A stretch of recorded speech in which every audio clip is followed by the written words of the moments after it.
Bendiciones, amados hermanos. Continuamos con la predicación sobre la carta a los Efesios, una carta profunda que ha escrito el apóstol Pablo. Y bueno, pues hoy vamos a dar continuidad en el versículo número 4 del capítulo 1 de esta maravillosa carta. La semana pasada concluimos que porque estamos unidos a Cristo es que incluso dice este versículo, el versículo 4 dice, incluso antes de haber hecho el mundo, Dios nos amó y nos eligió en Cristo para que seamos santos y sin mancha o santos e intachables a sus ojos. Esta es la nueva traducción viviente, una traducción sencilla. Voy a darle lectura nuevamente. Incluso, dice la palabra del Señor, incluso antes de haber hecho el mundo, Dios nos amó y nos eligió en Cristo para que seamos santos e intachables a sus ojos. El versículo comienza básicamente donde termina el 3, pero quise dejar un espacio ahí para dar continuidad, porque finaliza el versículo número 3 diciendo, porque estamos unidos a Cristo. Y aquí nos dice, por eso es que nosotros podemos experimentar esto directamente de parte de nuestro Dios. ¿Qué es lo que entonces experimentamos nosotros? Número 1, Dios nos amó. Esto es una oración sencilla, una oración que no tiene mucha complicación, que nosotros incluso la podemos utilizar de manera cotidiana en nuestro caminar, incluso en el saludo, Dios te ama, Dios te bendice. Pero ¿qué hay detrás de esta frase, de esta oración, que según el apóstol Pablo lo está poniendo dentro de una introducción en el que considera que es uno de los mensajes más poderosos para la iglesia, no solamente de los tiempos en los que él estuvo sembrando, plantando iglesias, evangelizando, sino que trasciende en la iglesia hasta nuestros tiempos y aún más allá, hasta la eternidad? Dios nos amó. Cierto, es muy a menudo utilizado esto de una manera sencilla, de una manera hasta podemos decir coloquial dentro del pueblo del Señor, dentro de la sociedad. Dios te ama, Dios te bendice. Muy bien, ahora pensemos a profundidad qué significa o qué quiso decir el apóstol Pablo a esa iglesia en Éfeso en esta frase. Dios nos amó. Bueno, pues déjeme decirle que de ahí se desprende del amor propio de Dios. Un amor a sí mismo es un amor que ha sido traspasado hacia nosotros, que ha sido puesto en el alma, en el corazón del creyente, que le ha reconfigurado totalmente su forma de ser. Cuando nosotros entendemos qué significa eso, que Dios nos haya amado, que Dios siga amándonos y que Dios no nos desprenda de ese amor que nos tiene, bueno, tiene mucho que decirnos a nosotros como iglesia. Lo primero que entendemos aquí es la fuente de amor eterno. Ya lo había dicho el Señor a través de los profetas. Jeremías es uno de los que anuncia a ese pueblo, que por cierto, no crean ustedes que se estaba portando tan bien como podemos pensar, en el que, ok, me porto bien, entonces Dios me dice que me ama porque me porto bien.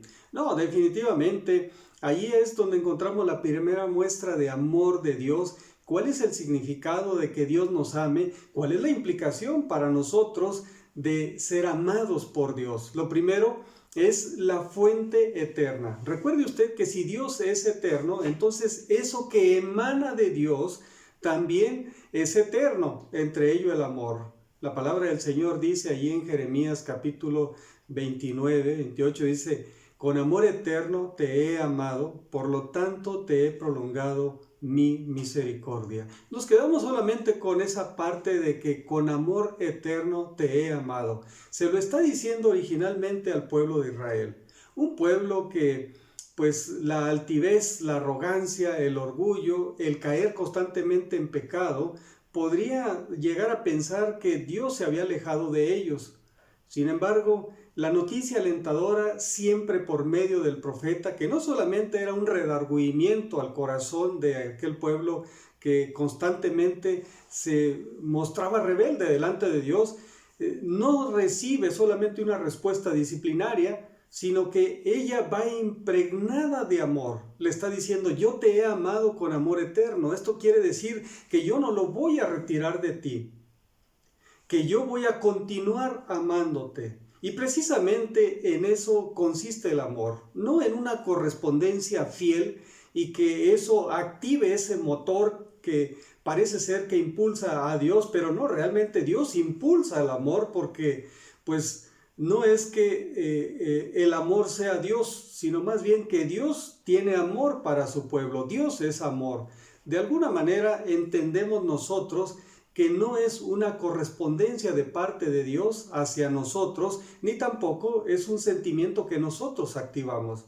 Simple y sencillamente la fuente del amor, la fuente con la que Dios nos ha amado es eterna y por lo tanto es indesprendible de cada uno de aquellos los cuales somos parte del pueblo del Señor. Entonces entendamos que el amor es eterno. Número uno, su fuente es eterna.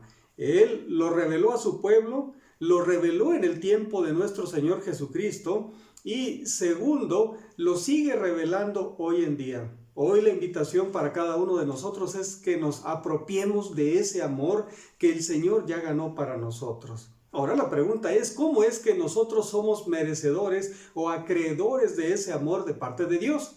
Bueno, es sencillo. La palabra del Señor dice que ninguno de nosotros merecemos eso. Hay una depravación total en cada uno de nosotros, lo cual no nos permite alcanzar con nuestra propia metodología, con nuestro propio mérito, el amor de Dios. No nos alcanza para eso. Aún así nosotros hiciésemos todo el esfuerzo del mundo, esto no nos hace merecedores del amor de Dios. Entonces, ¿cómo es que sucede? Hasta el cansancio, los profetas se cansaron de repetirlo, que de Dios procede el amor. Los apóstoles, ya en la nueva dispensación de la iglesia, es que nos han enseñado que el amor procede de Dios por medio de nuestro Señor Jesucristo. Y aquí no es la excepción en esta enseñanza.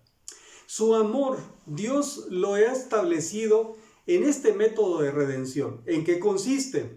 Primero, en que no escatimó a su propio Hijo, y trajo a los creyentes a que oyeran y abrazaran esta salvación. Dios pone a su Hijo en el propiciatorio. Dios lo pone allí en la cruz del Calvario. Dios lo está ofreciendo en ese sacrificio único, por cierto, que está impregnado de amor. Podríamos decir que pudiera a los ojos del mundo ganar la violencia, la muerte de nuestro Señor Jesucristo. Sin embargo, no es la violencia lo que puede atraer la atención del creyente, sino el motivo por el cual Él decide sacrificarse en esa cruz. Es por amor a su pueblo, por amor a usted, por amor a mí. Aquellos que no lo merecíamos, pero que en el cumplimiento del tiempo y en el cumplimiento cabal de la promesa que Dios está haciendo a su pueblo, está ofreciendo en sacrificio. Es más, la palabra del Señor dice que Él mismo es quien ha decidido ir a la cruz del Calvario por usted y por mí. Esto nos lleva a nosotros a pensar, amados hermanos, el valor tremendo que nosotros representamos para nuestro Señor Jesucristo.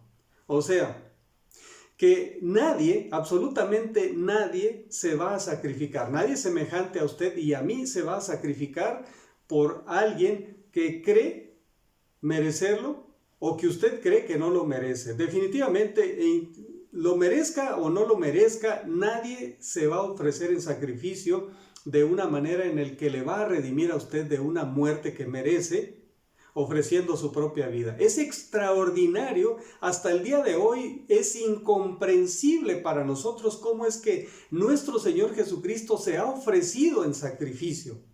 Pues ese es el método redentivo que ha utilizado el Señor para mostrar cuánto nos ama. Por eso nosotros debemos apreciar ese sacrificio, debemos apreciar esa iniciativa maravillosa de amor de parte de nuestro Dios para con nosotros, a tal grado de que no debe borrarse en lo absoluto de nuestra memoria. Dios nos sigue amando a nosotros y el sacrificio de nuestro Señor Jesucristo, una sola vez, alcanzó y sigue alcanzando a aquellos que no tienen esperanza, aquellos que vagan sin Dios. Hoy el Señor sigue mostrando su amor y su misericordia a la humanidad. Número 2. Dios nos eligió en Cristo. Esto es lo que dice la palabra del Señor. Nos amó y nos eligió en Cristo. Bueno, la palabra elegir pudiera ser que la gente lo interprete como un acto arbitrario de parte de Dios, o que también pudiera ser interpretado en el sentido de que nosotros de manera meritoria podemos hacer algo para entrar en esa elección, porque la palabra elección nosotros la hemos comprendido totalmente a nivel humano. Algo que se emplea de manera cotidiana, algo que se emplea cada 6 años, cada 4 años, cada 2 años, dependiendo de la manera en cómo las situaciones políticas se muevan en nuestro país, que por cierto estamos cerca de una elección, se dice la más grande de la historia, pero no se habla de elección humana. Tampoco se habla de una elección arbitraria de parte de Dios en el que Él esté cometiendo algún error o simple y sencillamente esté siendo parcial. No, es que Dios lo está haciendo de una manera poderosa, de una manera determinante en su soberanía, y lo está haciendo sin arrogancia, lo está haciendo sin parcialidad, lo está haciendo Dios basado en su sola soberanía. No hay quien le pueda reclamar y le pueda decir, bueno Dios, ¿y por qué a los demás no los has elegido? ¿O por qué no estás pensando en elegirme a mí? Bueno, definitivamente es que Dios establece en su palabra que ninguno de nosotros merece la vida eterna. Sin embargo, es ahí donde entra su misericordia, donde entra su amor, para mostrarnos a nosotros que Él cumple la promesa que ha hecho a su pueblo a través de las generaciones. Que hoy, por mucho que haya un despego desde el tiempo en el que ha terminado de escribirse la Biblia, no hay para nosotros desesperanza. Está tan vigente como desde el primer día en el que se publicó en esa maravillosa escritura, que es la palabra, eterna por cierto. Allí está la promesa. Hay una elección y la elección se ha hecho en Cristo, en la propiedad de Jesús. Esto pertenece exclusivamente a Jesús. Escuche usted, los derechos del universo, del cielo, del reino de los cielos, están atribuidos única y exclusivamente al Hijo de Dios, a Jesús. Sin embargo, Dios no ha escatimado en esos derechos que Jesús ha tenido por ser parte de esa deidad, por ser parte, la misma parte de Dios, en los derechos que tiene Dios sobre el universo. Él es el autor de la creación. Él es el arquitecto de la creación, Él es por quien se ha hecho todo esto. Entonces, esos derechos son totalmente de Jesús. Pero ahora le voy a decir una cosa maravillosa, es increíble que haya una cesión de derechos en Jesús, en la propiedad de Jesús, en la autoría de Jesús, para que nosotros seamos parte de ese sistema redentivo que Él mismo ha implementado. Es por eso que, ¿cómo no amar a Jesús? Amados hermanos, es imposible no poder, aún no entendiendo esto, ¿cómo no amar a Jesús?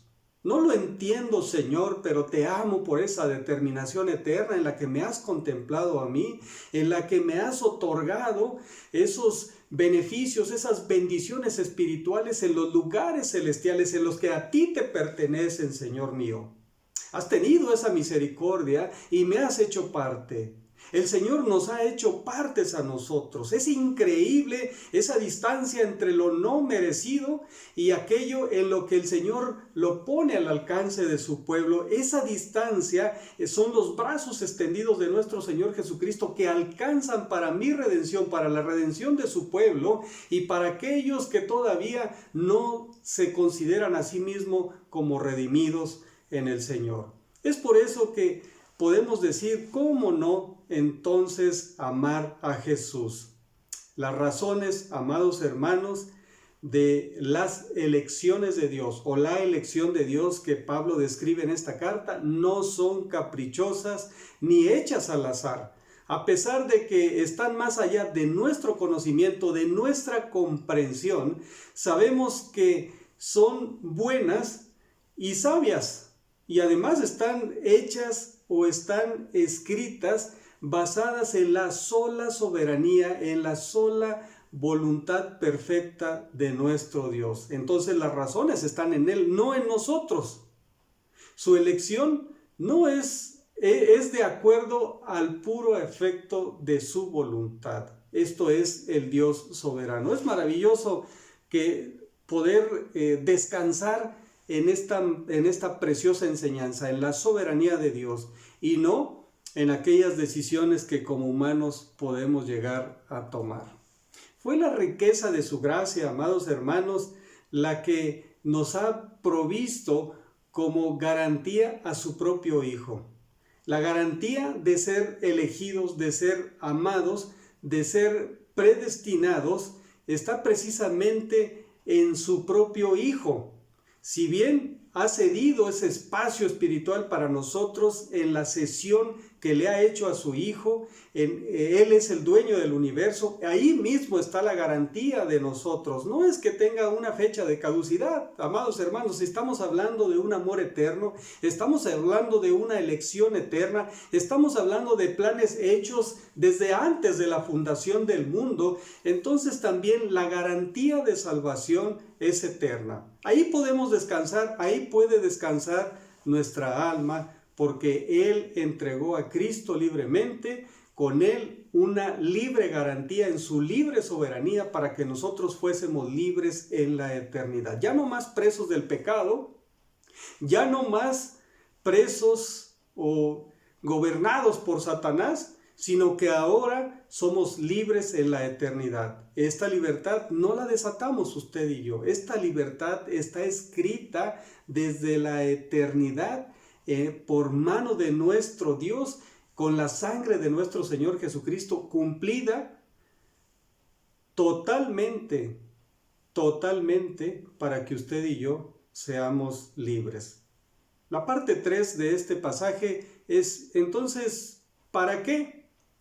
Bueno, primero, si el pecador fue perdonado, el creyente fue adoptado, entonces en la implicación de esta elección, ¿para qué es?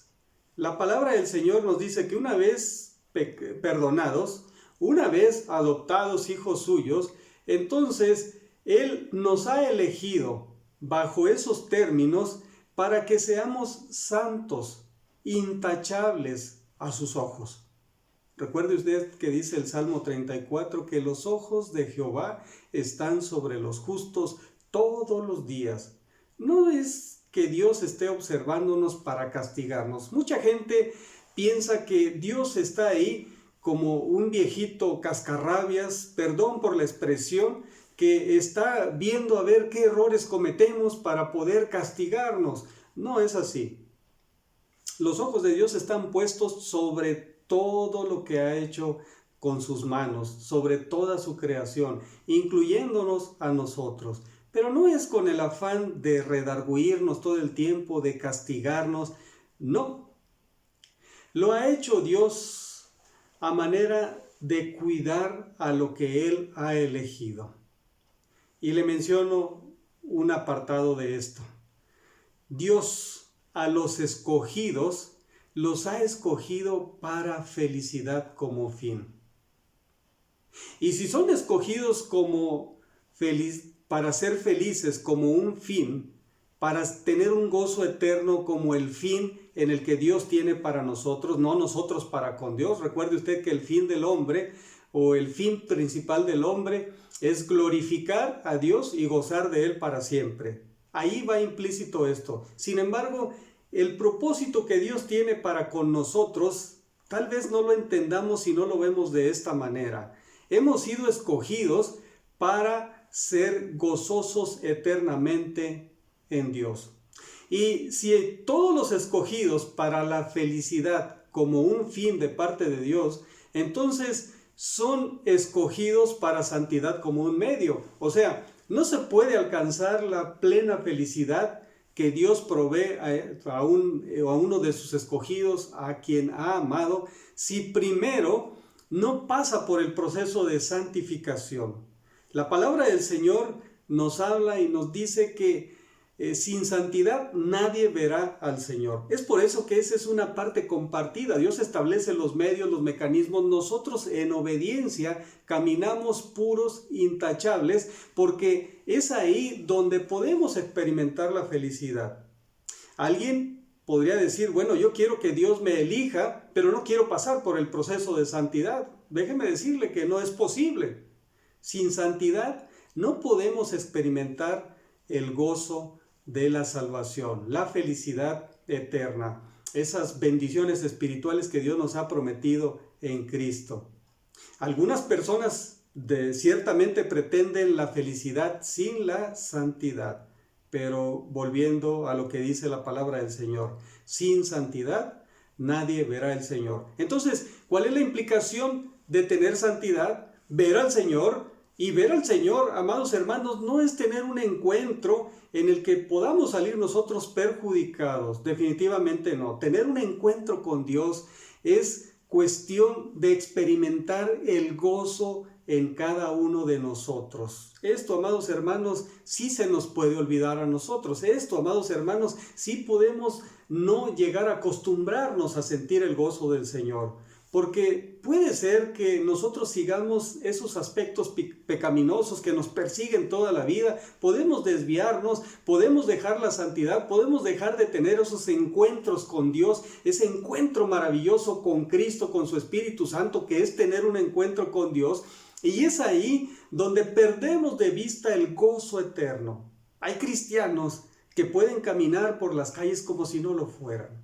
Hoy este es un mensaje para usted que está viendo este mensaje a través de este medio. Si usted es hijo de Dios, entonces usted fue elegido para tener gozo eterno en Cristo Jesús. Este es el mensaje fundamental del día de hoy. Escuche usted bien. Usted fue elegido para tener gozo eterno en Cristo Jesús.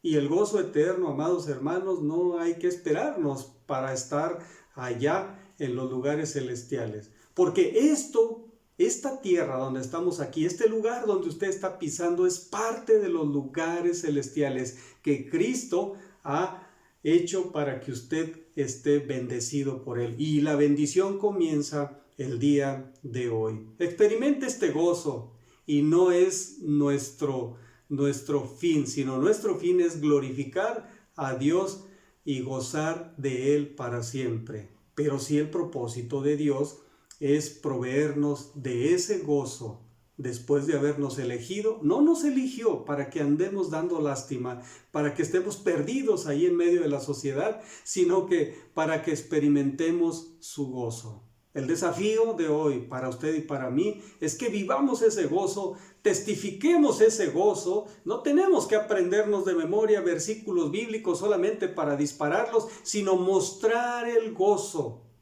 de lo que la palabra, de lo que el Espíritu ha hecho en cada uno de nosotros. Amados hermanos, recuerde, Dios lo eligió en Cristo para gozo eterno.